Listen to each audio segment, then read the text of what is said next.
বিশ্বনবীর যে রওজা আছে সেখান থেকে নিয়ে ওনার যে রওজা, ওটা তো ওনার ঘর, যেখানে উনি অবস্থান করতেন সেখানেই তো ওনাকে দাফন করা হয়েছে, ওটাই তো ওনার ঘর।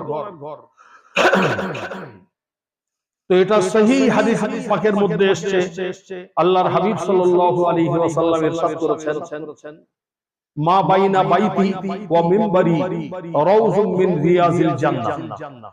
আর এই হাদিসটা রিয়াজুল জান্নাহর সামনে পিতলের পাতের উপরে খোদাই করে লেখাও আছে হাদিসটা, খোদাই করে লেখাও আছে, একদম স্পষ্ট দেখা যাচ্ছে।